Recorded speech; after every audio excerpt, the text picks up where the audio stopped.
Hello दोस्तों, राधे राधे। आप सब कैसे हैं? आशा करती हूँ आप सब बहुत अच्छे होंगे, मज़े में होंगे। आप सभी का बहुत बहुत स्वागत है हमारे न्यू ब्लॉग में। तो दोस्तों, हो चुकी एक नई सुबह की शुरुआत।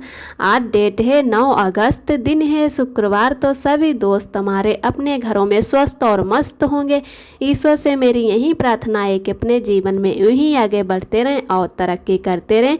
तो सुबह के बज रहे हैं 5। तो आज हम हस्बैंड वाइफ दोनों लोग जल्दी उठ गए हैं क्योंकि आज है नाग पंचमी। तो हमने शाम को ही चना भिगो कर रख दिए थे कि नाग पंचमी वाले दिन चना कौरे जाते हैं, इनको बोलते हैं घुंघरी बनाना, और पूड़ी कचौड़ी बनाते हैं। और आप सभी भैया दीदी को नाग पंचमी की ढेर सारी शुभकामनाएं। तो इधर हमारे सुबह के सारे काम हो चुके हैं झाड़ू पोछा के, और उसके बाद में हम आ गए हैं किचन में। तो मैंने सबसे पहले शुरू आलू रख दिए हैं उबलने के लिए। पहले आलू उबल जाए, उसके बाद में ही हम चना कुकर में ही छौंक देंगे। अभी हमारे आरब भी सो रहे हैं क्योंकि आरब के पापा आजकल ड्यूटी जल्दी जाते हैं, तो उसकी वजह से हम दोनों लोग आज जल्दी उठ गए हैं। क्योंकि पूड़ी कचौड़ी में चाहे 1-2 लोगों का खाना बनाओ, चाहे 4-5 लोगों का, तो टाइम उतना ही लग जाता है। जैसे सब मसाले का इंतज़ाम करो तो उतना ही टाइम लगता है। तो हम और हमारे हस्बैंड जैसे आरब के पापा दोनों लोग जल्दी उठ गए हैं कि जल्दी जब तक ड्यूटी जाने का टाइम होगा तब तक हमारा अच्छे से खाना बन जाएगा। तो इधर मैंने आलू भी रख दिए हैं उबलने के लिए, और सारा मसाला पीस लेते हैं। तो हरी मिर्च है जो, वो भी हम पीस के ही याद डालेंगे। तो इसमें हरी मिर्च पीस लेते हैं। शाम को थोड़ी मैंने दाल भी भिगो दी थी। वैसे अरब के पापा को कचौड़ियाँ दाल की हों चाहे किसी की नहीं पसंद हैं, खाली आलू की ही कचौड़ियाँ पसंद हैं। जब भी हम बनाते हैं तो ज़्यादातर आलू की ही कचौड़ियाँ बनाते हैं। तो कुछ हमारे आलू कम लग रहे थे, तो उसकी वजह से मैंने थोड़ी दाल भिगो दी है मसूर की।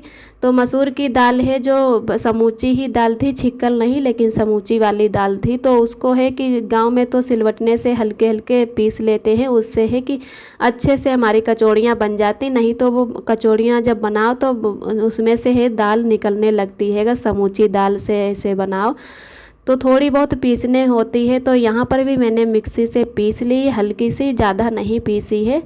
और इसको भी अब कटोरी में निकाल के रख लेते हैं। तो मैंने मिर्च और दाल को पीस के रख लिया है। उधर हमारे आलू भी उबल रहे हैं। तो अब लगभग 6 बजे का टाइम हो रहा है। तो जब तक 8:30, अब तो 8 ही बजे जाते हैं अरब के पापा ड्यूटी, तो 8 बजेंगे तब तक हमारा खाना बन जाएगा। तो अभी हमारे आरब सो रहे हैं। हमने इधर की लाइट नहीं जलाई, खाली किचन की ही लाइट जला ली है क्योंकि लाइट जलाने से हमारे आरब जल्दी उठ जाते हैं, चमक लगती है। तो उसकी वजह से लाइट अभी नहीं जलाई और आरब अभी सो रहे हैं। 1-2 बार चौंक गए थे क्योंकि कुकर में जब भी सीटी लगती है तब हमारे आरब बहुत जल्दी चौंक जाते हैं। तो हमारे आलू उबल चुके हैं, अभी खोल के नहीं देखे हैं, देखना पड़ेगा कि अभी उबले हैं या नहीं। तो इधर तब तक हम अपने दाल को है जो अच्छे से कौर लेते हैं, और उसके बाद में ही कचौड़ियाँ बनाना शुरू करेंगे। अभी आटा भी हमें लगाना है। इधर मैंने कढ़ाई रख दी है गर्म होने के लिए, और अच्छे से जब इसका पानी सूख गया तब मैंने इसमें तेल डाल दिया है। ताकि पहले अब दाल को फ्राई कर लेते हैं, उसके बाद में आलू को छीलते हैं। तो कुकर की भी गैस निकाल दी है, जिससे हमारे आलू जल्दी से ठंडे हो जाएं। और दाल कौरने के बाद में तुरंत आलू को छील लेते हैं। एक साथ में ही आलू का भरता बना लेंगे तो साथ साथ में ही कचौड़ियाँ बनाते रहेंगे दोनों चीज़ों की। तो इधर पहले दाल को अच्छे से भून लेते हैं, और दाल को जब तक भूनेंगे जब तक ये बिल्कुल अलग अलग नहीं हो जाएगी, जैसे कच्ची दाल होती है कुछ उस तरीके से फिर से इसको अलग अलग करना पड़ेगा। तो इसमें तेल भी ज़्यादा डालना होता है। तो अब दाल को भूंज लेते हैं। इसका कलर थोड़ा थोड़ा चेंज हो रहा है, और कि धीरे ही आंच में इसको धीरे धीरे भूनेंगे। अगर तेज़ आंच में भूनेंगे तो बिल्कुल ये जलने लगेगी, लेकिन अलग अलग नहीं हो पाएगी। तो है कि बहुत ही स्लो गैस करके मैंने इसको धीरे धीरे करके भून लिया है। तो इधर हमारी अब अच्छे से दाल भी भून चुकी, बिल्कुल एकदम कुरकुरी सी अलग अलग दाल हो गई है। और उधर मैंने प्लेट में आलू भी निकाल के रख लिए हैं। आलू भी हमारे अच्छे से हो गए हैं। उसके बाद में मैंने इधर चना देख लेते हैं कि 1-2 कीड़े तो नहीं है। कभी कभी चना में कीड़े जैसे वो घुन हो जाते हैं। तो बिल्कुल अच्छे हमारे चना हैं। कल ही अरब के पापा चना लेकर आए थे कि मैंने बोला कि कल नाग पंचमी है तो चना ले आना, क्योंकि नाग पंचमी वाले दिन हम लोग चना ज़रूर बनाते हैं। तो इधर अब चना को कौर लेते हैं। एक भी चना ख़राब नहीं निकला, बहुत ही अच्छे चना हैं हमारे। तो अब कुकर में इनको भी छौंक देते हैं। वैसे कढ़ाई में हमारे यहाँ चना बनाए जाते, लोही के कढ़ाई में चना कौरो तो बहुत ही अच्छे और टेस्टी बनते हैं, लेकिन हमारे पास यहाँ पर लोहे की कढ़ाई नहीं है, जस्ता वाली कढ़ाई है। और जस्ता वाली कढ़ाई में तो पीले पीले ही चना बनेंगे, और लोहे की कढ़ाई में हल्के से काले हो जाते हैं, तो उनका और स्वाद अच्छा आता है। तो यहाँ पर मैंने फिर कढ़ाई में नहीं बनाए, इसलिए क्योंकि उसमें ज़्यादा टाइम लगता है और हमारे पास इतना टाइम नहीं है। तो मैंने कुकर में ही चना को भी कौर दिया है कि इससे हमारे हैं चना जल्दी बन जाएंगे। 2 सीटी या 3 सीटी लगाएंगे, तब तक हमारे चना बनेंगे। तब तक इधर हम पूरी कचौड़ी का भी इंतज़ाम कर लेते हैं। तो मैंने इसमें भी हरी मिर्च जो पीसी हुई थी वही वाली डाल दी है, और जीरा डाला है, नमक मिर्चा सब डाल के इसको छौंक दिया है। उसके बाद में जब तक हमारे ये चना बनेंगे तब तक आलू छील के भरता बना लेते हैं और सारा इंतज़ाम कर लेते हैं। उधर आरब के पापा हैं कि नहाने लगे हैं, बोले कि तब तक हम नहा लें, तब तक आप सारा इंतज़ाम कर लो, फिर उसके बाद में आप कचौड़ी बनाना और हम निकाल देंगे, तो उससे ही कि जल्दी हो जाएगा। फिर अकेले बनाने में बहुत ज़्यादा दिक्कत होगी, आरब को भी लेना होगा। तो जैसे और खाना है बना लो, लेकिन पूरी कचौड़ी नहीं बना पाओ अकेले, ज़्यादा दिक्कत हो जाती है। तो इधर हमारे चना भी कौर गए हैं और इनको बनने के लिए छोड़ दिया है। तब तक हम अपने आलू हैं जो नखोर के इनका भी भरता बना लेते हैं। और दाल तो हमारी उधर कौर चुकी है, उसमें अभी मसाला मिलाने हैं, जो भी मिलाना है मसाला है, जो काली मिर्च का और हींग नमक जो भी सब मिलाना है सो मिला लेंगे। धनिया तो नहीं ला पाए क्योंकि शाम के टाइम इतनी बारिश होने लगती है, और भीगा हुआ धनिया लाओ तो वो रात भर में ही ख़राब हो जाता। तो बोले सुबह ले आएंगे, लेकिन सुबह के टाइम फिर नहीं जा पाए, तो ऐसे ही बना लेंगे, धनिया नहीं ला पाए। तो इधर आलू बिल्कुल देखने में पीले पीले से लग रहे हैं, जैसे इनमें हल्दी डाली हो, कुछ उस तरीके से एकदम पीले आलू, लेकिन खाने में बहुत अच्छे हैं एकदम। जैसे कुछ आलू ऐसे हैं कि उनको बनाओ उनमें पानी जैसा निकलता रहता है, चाहे कौरो चाहे सब्जी बनाओ, लेकिन ये आलू उस तरीके के नहीं, एकदम सूखे सूखे से आलू हो जाते, खाने में बहुत ही अच्छे हैं। तो इधर आलू का हम भरता बना के रख लेते हैं।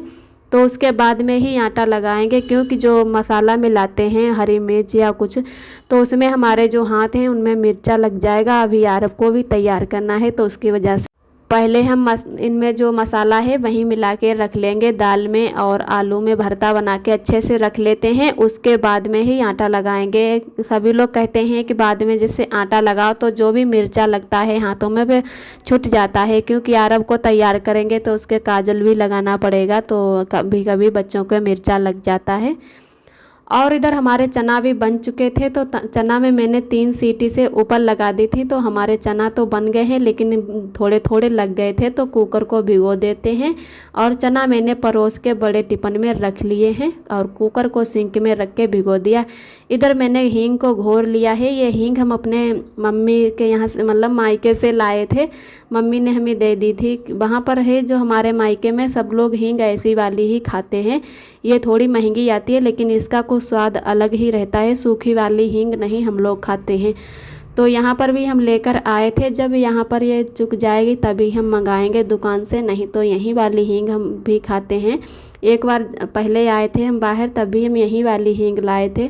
इसका कुछ स्वाद ही अलग रहता है। तो जिसके भैया दीदी के यहाँ ऐसी वाली हींग खाई जाती है, तो एक बार ज़रूर हमें कमेंट में बताना किसके भैया दीदी के यहाँ ऐसी हींग खाई जाती है और इसका स्वाद कैसा रहता है। इसका स्वाद हमें जो दुकान से लाते हैं सूखी वाली, उससे अलग स्वाद दिखता है और बहुत ही टेस्टी हर चीज़ बनती है जिसमें भी हींग डाली जाती है। इधर हम दोनों लोग आ गए हैं किचन में, तो आरब के पापा भी आ चुके हैं नहाकर, और उसके बाद में आरब के पापा कचौड़ियाँ निकालने लगे हैं और हम कचौड़ियाँ इधर बना रहे हैं, साथ साथ में फ़ोन भी देखते जा रहे हैं। आरब के पापा को महाभारत देखना बहुत ज़्यादा पसंद है, और जगह जगह पर का मतलब कुछ भी पूछ लो तुरंत ही बता देंगे कि इतना मतलब उनको जैसे हर जगह का हर चीज़ याद हो गया है कि कहाँ पर क्या होता है, कहाँ पर क्या नहीं होता है। तो हम जब भी कुछ पूछते हैं कि यहाँ पर क्या होगा, तो हर चीज़ बताते रहते हैं और अच्छा भी लगता है, तो हम भी देखते हैं। जब भी इनको थोड़ा बहुत टाइम मिलता है तो कुछ भी नहीं देखेंगे, बस महाभारत ही देखेंगे। तो यहाँ पर भी किचन में भी फ़ोन रख लिया है और साथ साथ में खाना बनाते जा रहे और फ़ोन भी देखते जा रहे। तो इधर आरब के पापा निकाल रहे हैं कचौड़ियाँ। अभी हमारे आरब सो रहे हैं। अब सुबह के बज रहे हैं 7:30, तो आधा ही घंटा बचा है, तो जल्दी जल्दी से हम कचौड़ियाँ बना लेते हैं और तब तक आरब के पापा को फिर खाना दे देंगे। अगर बच जाएंगी तो बाद में हम बना लेंगे, और नहीं तो अभी अगर बन जाएंगे तो साथ में ही बना लेते हैं सारी कचौड़ियाँ। और आप सभी दोस्तों को तहे दिल से बहुत बहुत धन्यवाद। आप सभी बहुत ही प्यारे प्यारे कमेंट करते हो, हमें बहुत ही अच्छा लगता है, बहुत ही खुशी मिलती है। तो जो भी दोस्त हमारे चैनल पे पहली बार आते हैं तो हमारे चैनल को लाइक और सब्सक्राइब करें। हमारा वीडियो कैसा लगा कमेंट करें, और ऐसे ही हमारे चैनल से जुड़े रहना, अपना प्यार और सपोर्ट बनाए रखना। पहले तो आरब के पापा बोल रहे थे कि शाम को पूड़ी कचौड़ी बना लेना, क्योंकि सुबह नहीं इतनी जल्दी बन पाएंगे। तो मैंने कहा नहीं, दोनों लोग सुबह जल्दी उठ जाना तो अच्छे से बन जाएंगे जब तक आप ड्यूटी जाओगे। और शाम को उधर 8:30 बजे के बाद में ही लगभग रूम पर आ पाते हैं, तो उधर भी काफ़ी टाइम लग जाएगा। तो मैंने सुबह ही जल्दी तैयारी कर ली, तो उससे है कि अपने थोड़ा बहुत पूरे दिन कचौड़ियाँ खाना भी है और मतलब टाइम से हमारी बन भी जाएंगे। और नाग पंचमी वाले दिन बहुत ही अच्छा लगता है। जैसे यहाँ पर तो कि हम बाहर आए हुए हैं तो कुछ भी नहीं पता चल रहा, सिर्फ ये पता है कि आज नाग पंचमी है। और ससुराल में भी हमारे नाग पंचमी नहीं उस तरीके से मनाई जाती है। उधर सब लोग बोलते हैं भुजरियाँ, उनको हमारे जो जेठानी जी हैं मतलब दीदी, वो वीडियो में दिखाती होंगी आप सभी दोस्तों को, जो गेहूँ बोती हैं, जो गोबर पे बोए जाते हैं गेहूँ, तो उनको ही भुजरियाँ बोलते हैं। वो भैया के कानों में घुसी जाती हैं जब अच्छे से वो जम जाती हैं, शायद रक्षाबंधन वाले दिन। तो कुछ अलग अलग के हिसाब के रीत रिवाज होती हैं। और इधर आरब के पापा खाना खाने के बाद में चले गए थे ड्यूटी, तो इधर हम थाली अब उठा के रख लेते हैं। और आरब अभी तक हमारे यहाँ सो रहे हैं। अब सुबह के 8 बज चुके हैं, तो मच्छरदानी मैंने निकाल दी थी, काफ़ी टाइम हो रहा था। और आरब अभी सो रहे हैं। अभी हमारी थोड़ी कचौड़ियाँ बनाने को बची हैं और चना इतने बचे हैं, तो मैंने चना ज़्यादा बांध दिए थे 2 टिफिन में, क्योंकि जो लड़के हैं आते हैं और साथ साथ में सभी लोग खाना खाते हैं, तो मैंने कहा उनको भी थोड़े बहुत चना खिला देना जो कचौड़ियाँ ले जा रहे हो। क्योंकि जो लड़के हैं वो अकेले नहीं कुछ बना पाते हैं, जब फैमिली होती है या कोई दीदी लोग रहती हैं तभी खाना बन जाता है, उतना नहीं तो जैसे इतना कहाँ टाइम है लड़कों लोगों को कि सुबह उठें फिर खाना बनाकर ड्यूटी जाएं। तो मैंने चना और कचौड़ियाँ ज़्यादा रख दी थी कि सबको खिला देना थोड़ी थोड़ी करके। और थोड़ी हमारी कचौड़ियाँ बची हैं अभी बनाने को, थोड़ी बन चुकी हैं, तो वो भी जल्दी से बना लेते हैं जब तक हमारे आरब उठेंगे। और पास में जो दीदी हमारी हैं उनको भी 2 कचौड़ियाँ दे देंगे, और चना है जो भी है बनाया है सो दे देंगे, वो भी बनाएंगी। बोल रही थी कि बाद में बनाएंगे। तो इधर मैंने दीदी के लिए भी 2 कचौड़ी और चना प्याज काट कर रख लिया है, और उनको भी देकर आते हैं, उसके बाद में ही बनाना शुरू करते हैं। क्योंकि उनके भी बच्चे स्कूल चले जाएंगे, शायद चले गए होंगे, सुबह का बज रहे हैं 8 तो चले गए होंगे, लेकिन बाद में खा लेंगे। तो हम उनको भी देकर आ गए और फिर से बनाने लगे हैं कचौड़ियाँ। तो हमारी 2 ही 4 कचौड़ियाँ बची हैं बनाने को, वो भी जल्दी से बना लेते हैं। और कल हमारी मम्मी ने फ़ोन किया था कि आपकी बार नाग पंचमी को कोई हमारी लड़की लोग नहीं आ पाई हैं, क्योंकि सावन में सभी लोग अपनी अपनी लड़कियों को बुला लाते हैं, ससुराल से तिजियाँ दे आते और बुला कर लाते हैं। हमारे यहाँ नाग पंचमी वाले दिन बहुत ही अच्छा लगता है। सभी गांव की औरतें, बहुएं, लड़की जाती हैं एकदम तैयार होके, जैसे शादी ब्याह में सब लोग जाते हैं, कुछ उस तरीके से तैयार होके जाती हैं। जब सभी लोग गांव के एक साथ में होते हैं तो बहुत ही अच्छा लगता है। पता चलता है कि हमारे गांव में कितने लोग रहते हैं, इतने औरतें, बहुएं, लड़कियां सज धज के आते हैं कि बहुत ही अच्छा लगता है। और कपड़ा की गुड़िया बनाकर लाते हैं, जो चना बनाए जाते वो लाते, नाज लाते तो वो दिए जाते हैं जो पझारू लोग होते हैं उनको। और गुड़ियाँ डाली जाती हैं उनको, लड़के लोग हैं जो छोटे बच्चे होते हैं वो साल भीतर डालते हैं गुड़ियाँ, और जैसे गुड्डा गुड़िया तो कोड़ा एक बना लेते हैं, उनसे पीटते हैं गुड़ियों को, और बहुत ही अच्छा लगता है। थोड़ा बहुत नाच गाना होता है, तो है कि बहुत ही अच्छा उस दिन लगता है। तो इस बार भी हम अपने मायके नहीं जा पाए हैं, पहली ही बार हम अपने मायके रुके थे। अब शादी की 3री साल लग गई है लेकिन नहीं जा पाए इस बार। अगर अपने ससुराल होते तो शायद पहुंच जाते मायके, लेकिन फिर हम यहाँ पर आ गए हैं। तो अच्छा आज नहीं लग रहा है, एकदम मन उदास हो गया। सोच रहे थे कि अगली बार ज़रूर जाएंगे, लेकिन फिर यहाँ पर आ गए हैं। और कोई भी तीज त्यौहार हो अपने परिवार के साथ में मनाओ तो कुछ बात ही और रहती है, अच्छा भी लगता है।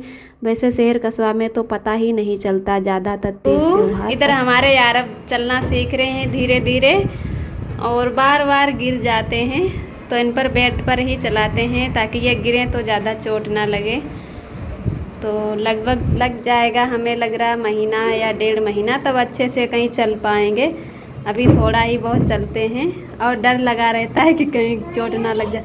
ओए इधर आ जा बेटा, वाह भैया आ जाओ आ जाओ। आ जाओ आ जाओ, वाह भैया वाह भैया। फिर से गिर गए, खड़े हो जाओ। तो हमारे यार अब धीरे धीरे चलना सीख जाएंगे। और लड़कियां हैं कि जल्दी चलने लगती हैं, लड़का हैं जिससे साल भर के अंदर नहीं चल पाते हैं, 1-2 महीने लेट ही चलते हैं। तो हमारे भी यार अब 1 साल 1 मंथ के हो गए हैं, तो अब धीरे धीरे चलना सीख रहे हैं। थक गए हो बेटा? ओ अब रहने दो रहने दो रहने दो। अब देखो पापा आए, बोलो पापा। कहाँ है पापा? पापा नहीं आए पापा। आरब के पापा आपके 2-4 दिनों से बहुत ज़्यादा लेट आते हैं और सुबह भी जल्दी चले जाते, तो ये जब ज़्यादा देर हो जाती है तो ढूंढने लगता है कि पापा अभी आज का नहीं ब्लॉग आए। हमारा कैसा लगा ओ कमेंट बेटा में जरूर बताना। आते फिर होंगे मिलते हैं एक पापा। नए ब्लॉग के साथ में, तब तक के लिए आप सभी दोस्तों को मेरा नमस्ते।